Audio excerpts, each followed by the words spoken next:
Paul Case here. We're trying to do some spraying today. I'm driving the 585 XL. We got my windows changed on my door and they don't rattle. I have something in my toolbox that's rattling, but we're using this broadcast sprayer that I've made that has a boomless head on it, which is pretty handy, but it's not, don't spray very wide, like 32 foot maximum, and I figure most of the time I'm probably only getting 25 feet, so I try to drive plenty close together where I can get everything covered. Spraying some grays on next,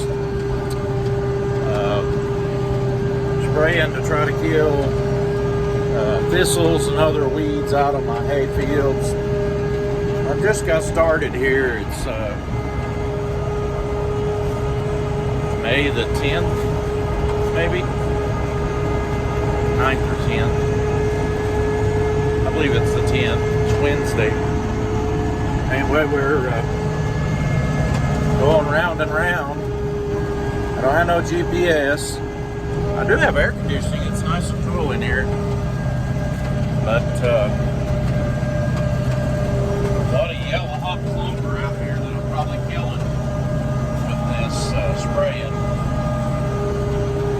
But it's a trade-off. And most of the time it'll get wet enough we can't get that yellow hot bailed up before it goes to going downhill pretty bad anyway. So, yeah, I'm spraying my first tank load. My sprayer has done really good. I haven't had any troubles with it plugging up any for the last couple years.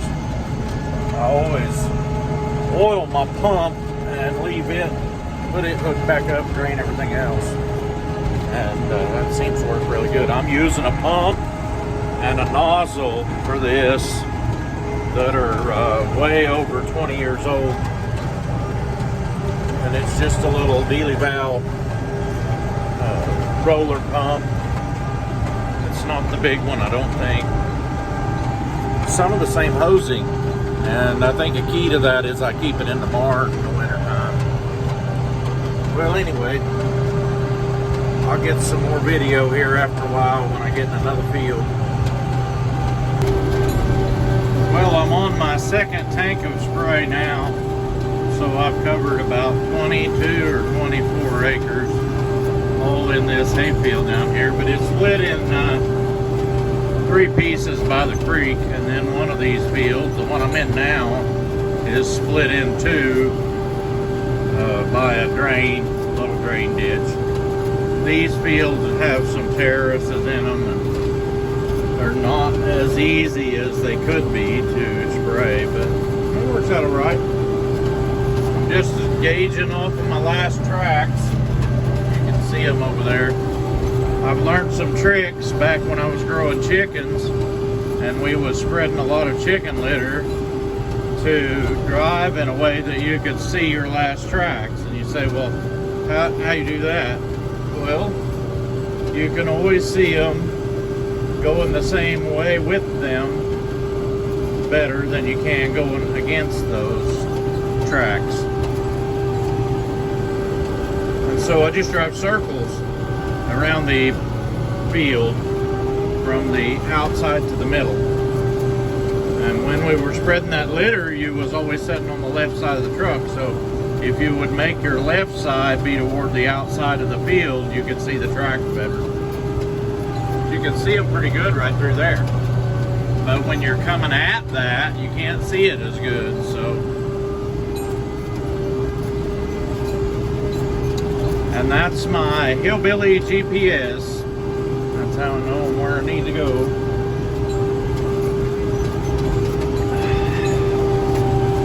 So I haven't just got started on this tank of spray here yet. I got that field over there to do and one other small one to finish up here. There ain't no moisture down here. There's usually big wet spots in this field that you can't even spray through because it'll mud up and drive through it. But we are really, really dry for this time of year.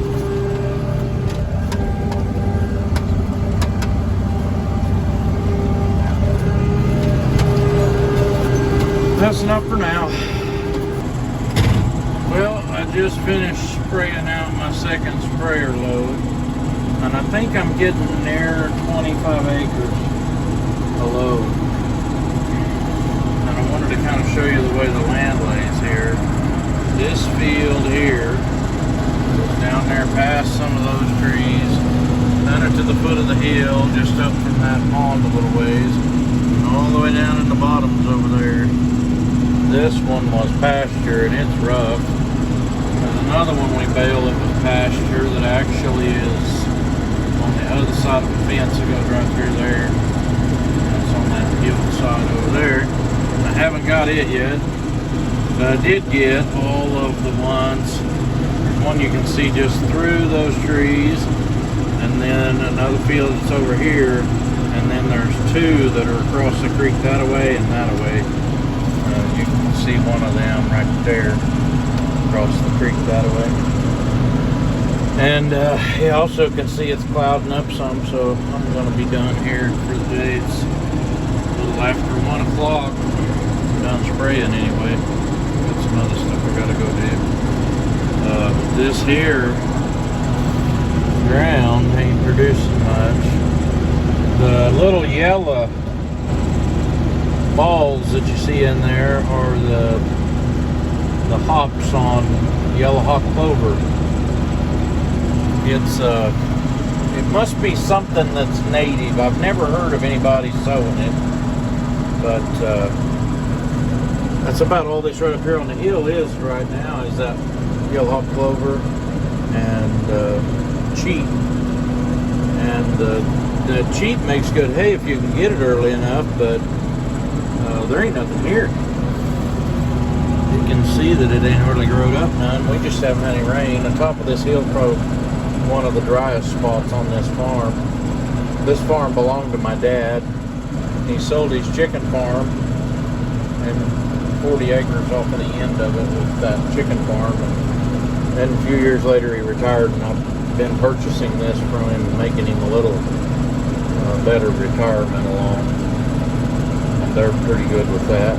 But it's worth it to keep it in the family. This was my dad's uncle's farm, and it's just less than 2 miles from the house.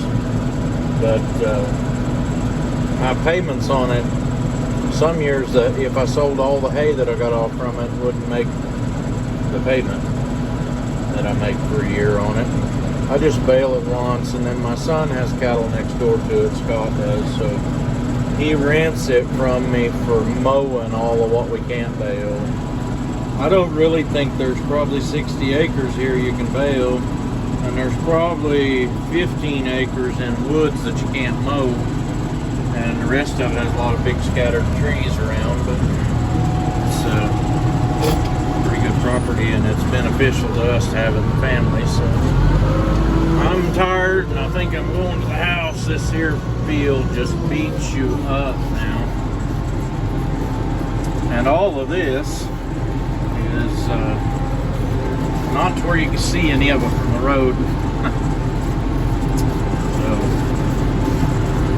116 acres in this property. It was 160, and he had to sell 44 acres off the end of it to be able to sell his chicken farm, which is still growing broiler chickens, and it's 31 years old this summer.